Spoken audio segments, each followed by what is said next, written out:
Bonjour à toi et bienvenue dans cette nouvelle vidéo. Alors aujourd'hui on va voir ensemble la fiche intitulée barre EN 102, c'est l'isolation des murs.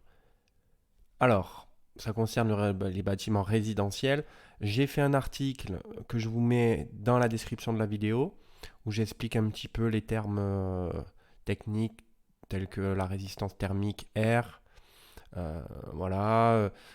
Je mets aussi dans cet article les liens qui pointent vers les réglementations euh, liées à cette fiche d'opération. Alors, c'est principalement des normes françaises. Je mets aussi les articles lorsqu'il y a un article du Code général des impôts. Enfin voilà, je vous invite à lire cet article et je le répète, je l'ai mis en description de cette vidéo. Euh, Je vous ai mis aussi dans la description de cette vidéo juste les normes, euh, les références des normes de cette fiche dans la description de cette vidéo. Voilà, mais vous aurez pas les liens dans la description de cette vidéo, vous les aurez sur l'article. Euh, Sans plus attendre, on va faire une simulation. Admettons que vous voulez isoler vos murs et que vous êtes en zone H1, H2 ou H3. Alors les zones climatiques, je vous invite à regarder sur Google. Vous tapez ici Google zone climatique. Voilà. Vous cliquez ici, vous voyez. Hein. Prenez la première vidéo, la première photo. Celle-là, RT 2005. Bon, on pourrait prendre un peu plus récent quand même. Hein. RT 2012, il n'y a pas ici. Non, de toute façon, les zones, elles n'ont pas forcément changé. Répartition des zones. Ouais, bon voilà, vous avez les trois zones ici principales, zone H1, H2, H3. Et après, ça se divise en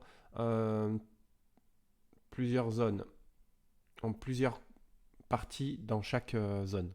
Donc la zone H2, on a 4 parties, A, B, C, D. La zone H1, on a 3 parties, A, B, C. Et la zone H3, on a qu'une partie.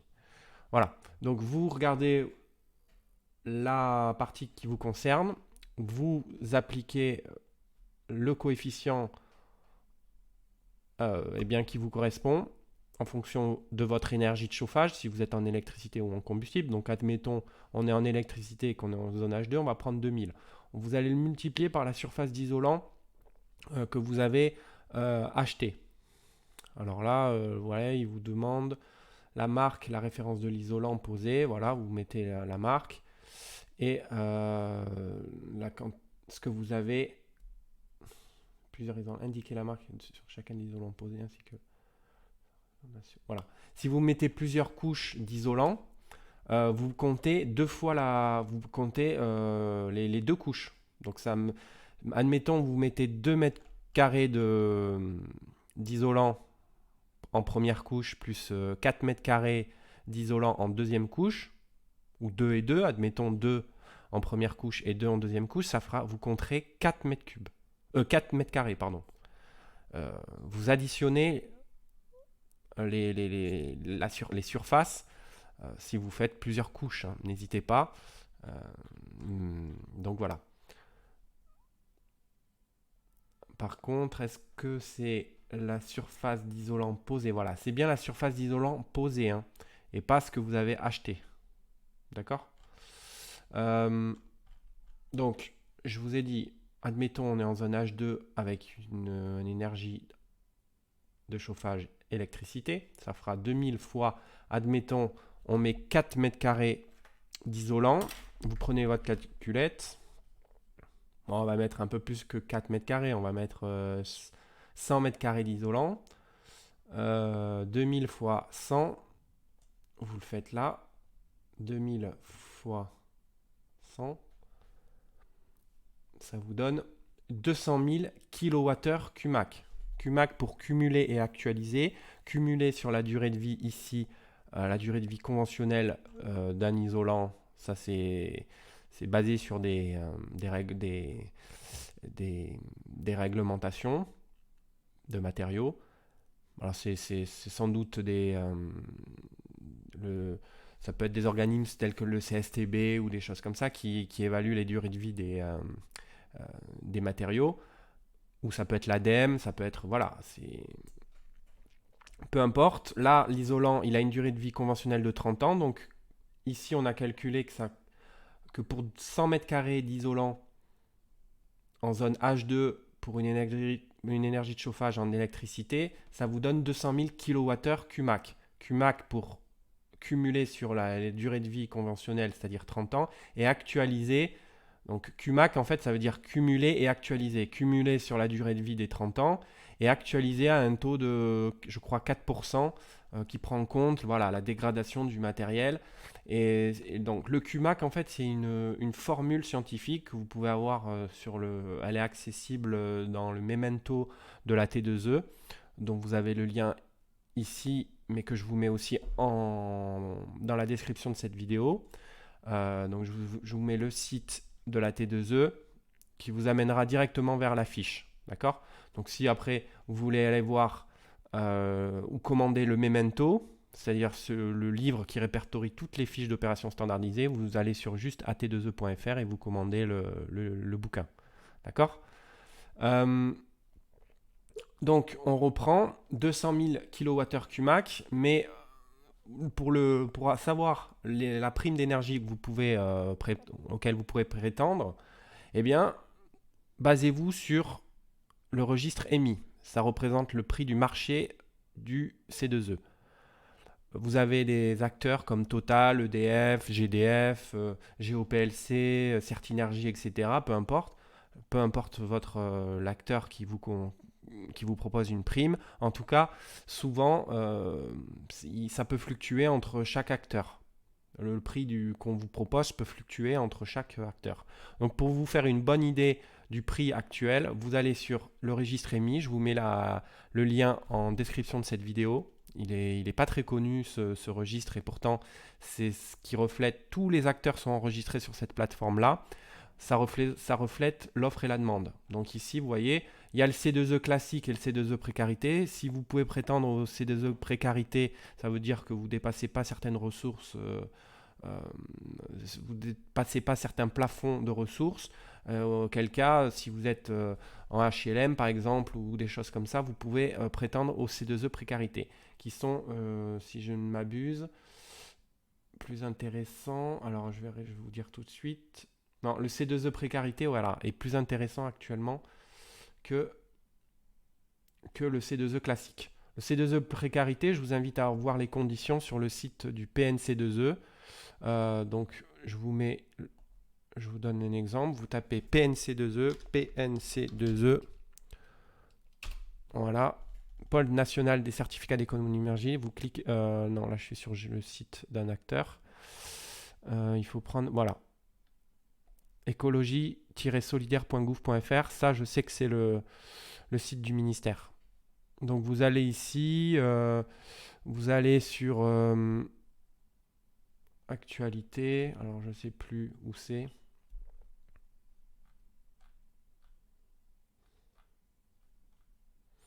Alors, regroupement, C2E précarité, ressources. Tac, tac, tac. On va aller dans son open. On va revenir sur le menu du site.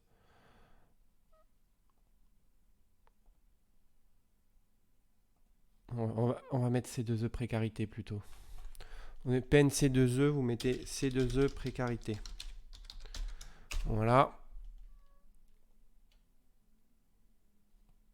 Voilà. Je vous mets également ce lien en description de cette vidéo. Vous avez les modalités de calcul pour les volumes de C2E précarité. Vous avez une bonification, mais il faut respecter certaines conditions de ressources. Donc voilà, c'est pas. Vous l'avez aussi ici simplifié. Le principe des C2E précarité, vous l'avez en simplifié sur le site de l'ADEME. Ça vous explique qui a droit qui sont éligibles, quelles opérations et qui sont les obligés. Voilà. Donc je vous mets plutôt le lien, je vous mets le lien de l'ADEME plutôt. Il a l'air plus simple que le site du ministère, parce que le site du ministère, voilà, ça peut vite être compliqué. Voilà, je vous mets le site de l'ADEME en description de cette vidéo, vous aurez les explications pour les C2E précarité. Donc, revenons au registre. Donc, le C2E précarité sont plus intéressants aujourd'hui, on est à 7,5 euros hors taxe du mégawattheure. Donc, nous, on va aller sur le C2E classique. Le prix se situe aux alentours des 6. Voilà, il faut prendre le bleu, hein, coût moyen pondéré. Il y a toujours un léger décalage de 2-3 mois, c'est normal. Le PNC2E n'enregistre que le registre là, met à jour les données, mais toujours à J-2, à M-2. Donc 2 mois, il y a 2 mois de décalage. C'est tout à fait normal. Donc là, le prix, on va dire qu'il est à 6,3 mégawattheure, 6,3 euros hors taxe du mégawattheure. Donc, on était pour cette fiche-là à 200 000 kWh. Donc, pour l'avoir en mégawattheure QMAC, il faut diviser par 1000. Donc, vous divisez par 1000. D'accord? Ça vous fait 200 mégawattheure QMAC. Ces 200 mégawattheure QMAC, vous les multipliez par les prix, puisque 1 mégawattheure actuellement c'est à peu près 6,3 euros hors taxe, et bien vous multipliez ces 200 par 6,3 et vous avez à peu près 1000, vous pouvez prétendre à 1200 environ euros hors taxe de prime C2E. Voilà, 1260 exactement euros hors taxe de prime C2E. Voilà, donc après vous pouvez contacter les acteurs et leur dire voilà, qu'est-ce que vous me proposez, moi j'ai estimé mes travaux avec une prime de 1260 euros hors taxe. Est-ce que vous me proposez plus, est-ce que vous me proposez moins? Voilà, après à vous de négocier. Je vais pas vous donner les principaux acteurs du dispositif, voilà, pour pas fausser. Voilà, c'est pour pas donner de nom et favoriser un acteur plutôt qu'un autre. Donc voilà, très important en fait, c'est ce site-là, il n'est pas très connu, c'est le registre EMI. Tous les acteurs s'enregistrent sur cette plateforme. C'est une plateforme qui est l'État a délégué la gestion des certificats d'économie d'énergie à cette plateforme-là. D'accord? Donc c'est une plateforme qui est certifiée et agréée par le ministère de l'écologie et du développement durable. Donc voilà, c'est tout pour cette vidéo. Je vous remercie. N'hésitez pas à nous récompenser avec un petit pouce bleu et n'hésitez pas à vous abonner à la chaîne. Il y aura d'autres vidéos qui arriveront prochainement sur d'autres fiches d'opération. Voilà, merci à vous.